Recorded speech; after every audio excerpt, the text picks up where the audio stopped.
Hello and welcome to Delightful, Delicious, Delovely. My name is Christine Elise, and today I will be making an Indian dish called Baingan Bharta, which is sort of a smoky, mushy eggplant with spices. It's my favorite Indian dish. I gave up meat in the 80s, and Indian food was my salvation. It was a really great way to have flavorful, awesome meals back in the 80s when there weren't a lot of vegetarian options, certainly not vegan options that there are today.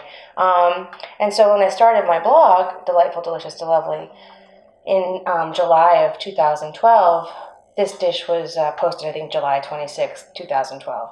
I'll reference that link in the information below, but I'm just going to get started making this thing. It kind of involves a little bit of prep.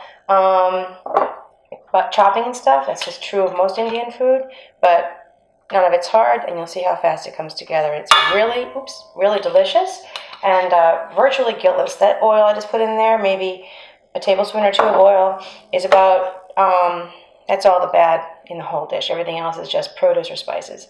So, and this is going to make a lot. It's going to make a lot, like maybe for 4 people. So when that oil is hot and it's starting to smoke, I'm going to add, this is a tablespoon or 2 of cumin seeds. Seeds, not ground cumin, seeds. We need to get these to sputter a bit. Of course, I forgot a spatula. I'll be right back. Spatula. Okay. These are fragrant. They smell really yummy. Okay, now I'm going to add chopped onion. It's a lot of onion. It was one really big one. I love these bendable cutting boards. They're fantastic. They go in the dishwasher. They're great. And stir that around a bit. Gonna let them get soft.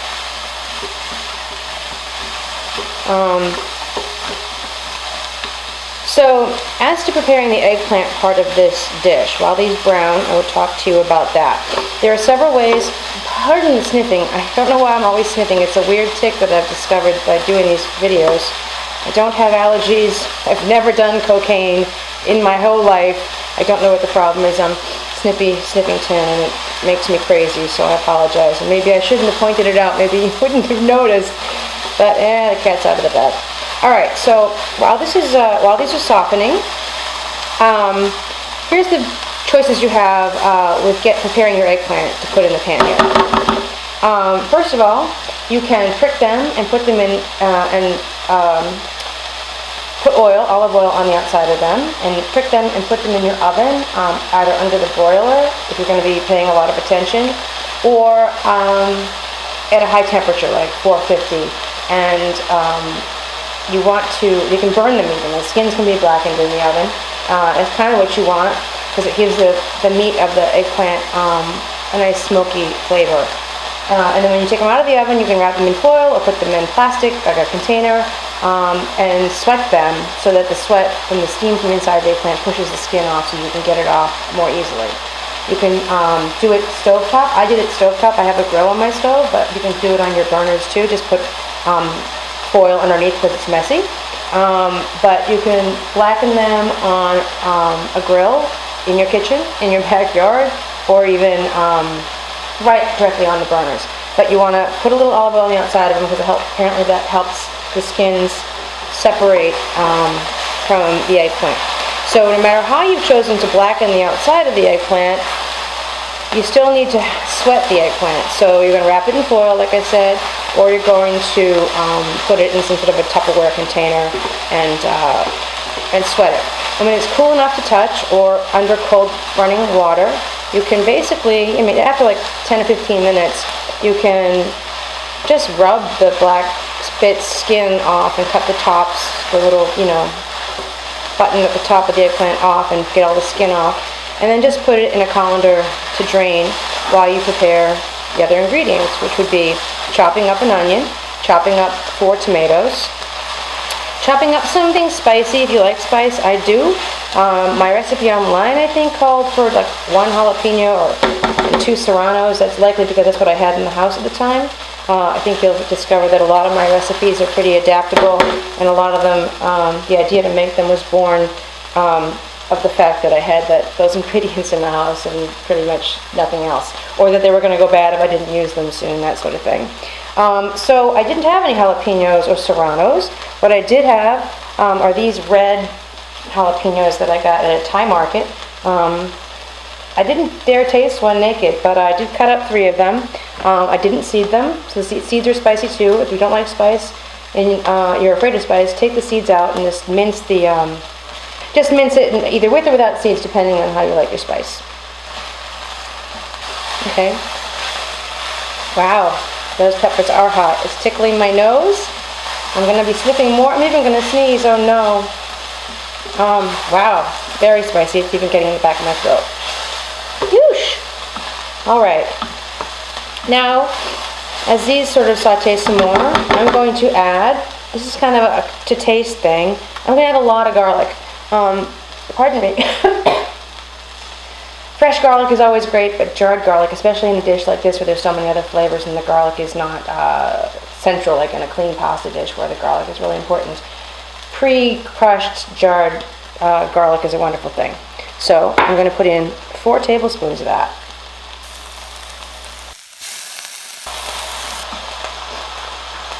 And I'm going to add, similarly, the ginger. Fresh ginger is always great. I always buy a ton of it and it goes bad. Although I hear if you wrap it in foil, ginger will stay in your fridge for a long time. As will celery, by the way, wrapped in foil. Ginger paste, jarred ginger paste, keeps forever and doesn't go bad in the fridge.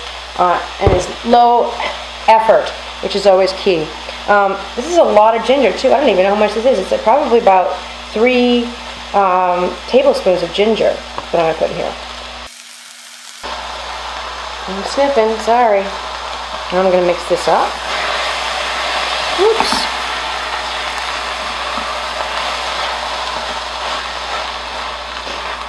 That smells amazing already.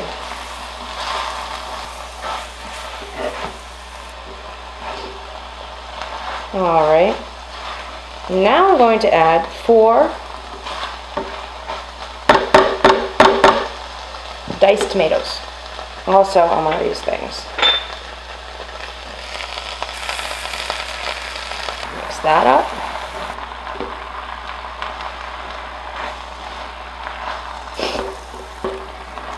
Wow, it smells so good already, and eggplant's not even in here yet. So now I'm going to add spices. Now here's a tip for you guys.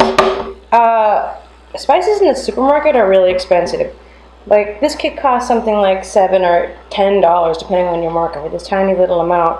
Where if you go to an ethnic market, you can get containers much bigger, like this. What was this one? This turmeric was $7 for this, and this these cumin seeds were $5.99 for this gigantic container. So any ethnic market, whether it's Asian or Indian or Middle Eastern or whatever, they tend to have a lot of the overlapping spices. Indian spices sometimes have special things like garam masala and some more obscure stuff, but cardamom and stuff, black and green cardamom. But if you have an ethnic market near you, I really recommend checking out their spice section. Even if you have to buy the spices in a bag and then put them in your own jars at home, it's just so much more cost effective.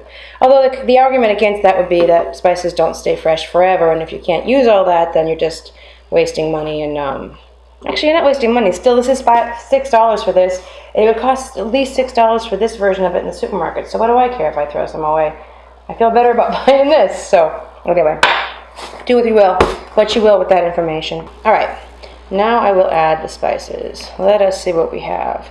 I believe I have a teaspoon of turmeric, which I've got in this turmeric. Yeah, I don't fucking know. A teaspoon of that. Super good for you, this stuff. Apparently, if you take it in pill form, it can help back pain, which doesn't make any sense to me. But my friend Naomi has chronic back problems and shakes these turmeric tablets or capsules or something, and said it helped her. So there you have it. I'm also going to add some ground cumin, also giant container. What did I pay for this? I'm so fucking blind. $2.99 for all of that. It's huge. All right. I'm adding, this is maybe a tablespoon. I'll put the numbers up, so, because I don't remember what I did. And some ground, oh, this is a garam masala. This looks like 2 or 3 tablespoons, but again, don't listen to me. I'll have a number up right over here, and I'll tell you what I'm actually doing. But this is garam masala. Easy for me to say. And finally, I'm going to put in, I think it's a teaspoon of ground coriander that I must have paid too much for. All right, blend that up. Oh my God, it smells so good. Having made Indian food, I made Indian food so often when I first became vegetarian in like 88 or 89. I became vegetarian because my boyfriend and I at the time, we had a chicken coop in the backyard. It was just a building in the backyard that was suitable for being a coop. So we decided to take poultry as a hobby, and went and bought 3 or 4 teenage chickens that we were going to keep in that coop and just use their eggs. That was the plan. They were super cute. We built a little run for them, and but they didn't get past being teenage because one afternoon while I was cooking dinner, I realized I had to go outside and put them back in the pen, in the coop for their safety, and they weren't there. And what had happened was that coyotes had, I guess, well, gotten them, certainly eat them. So I was devastated, and I came back inside crying and swore then that no chicken would ever again die for me. And that is actually the true story of the day and the reason I chose to finally give up meat, which I had been wanting to do for some time, but just hadn't found the willpower to do it. So my little dead chickens, they did not die in vain. They died martyred for my vegetarian cause. Anyway, I made Indian food all the time, and I've gotten way better at it. But I think part of what I like about the recipes that I make now versus the ones I used to make back then is that I am pretty heavy-handed with the spices. I think if you look at other people's recipes, they won't be, they're a little bit more delicate with the spice addition than I am. All right. Now, the eggplant, I chopped it up. I just like ran a knife through it a couple of times in the colander. This is very, very steamy. Here it is, a ton of it.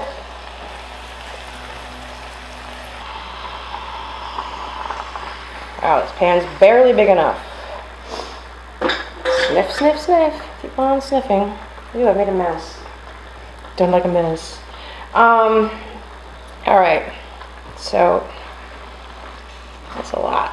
Okay, this whole pan is full, pretty much like to the brim with this stuff.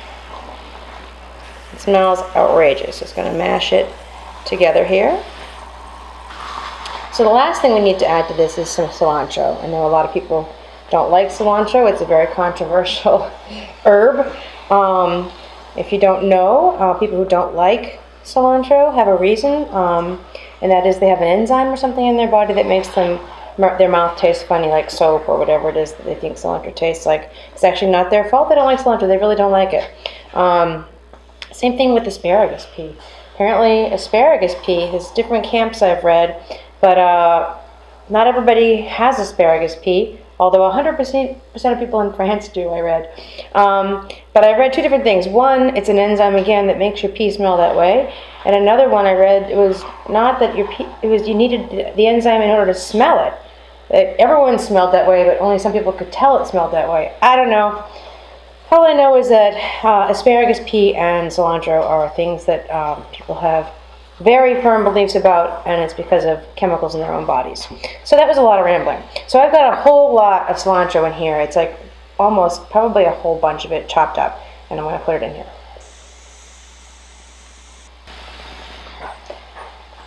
I'm just going to mix that all in there. Ooh, turn this down a little bit. It's getting very hot.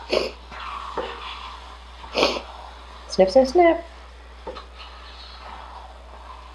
All right. So now it's actually done. I'm going to add a little salt right now. My fancy little Pure One salt thing. I'll add about a tablespoon or so just for now.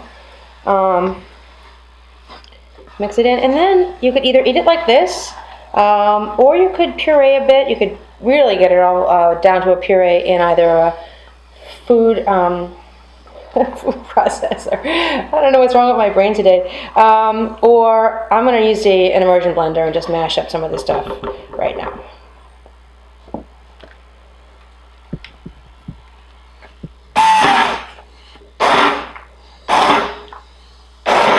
So you can just skip this step entirely, do some of it, do all of it, do about half of it. There you go. Woo! All right. These things are fantastic, by the way, if you don't have one. Look at that. That's the only dirty part. Can go in the dishwasher. It's great. All right. And so there you have it. It's a beautiful thing. Take a look. Oh, yeah. Serve this with some rice or naan. Or if you don't have naan, don't want to make naan, you could serve it with pita or just eat it naked. But really, rice is the way to go. And that is it. That is my recipe for Baingan Bharta. My name is Christine Elise, and this is delightful, delicious, Delovely. I hope you enjoyed it. I hope you'll come back. I hope you'll subscribe. And I hope you'll check out the video vegan little 1 and 2 minute quicker form videos I have on the channel here too. So yeah, that's it. Indian Baingan Bharta. Easy peasy. Thanks. Come back.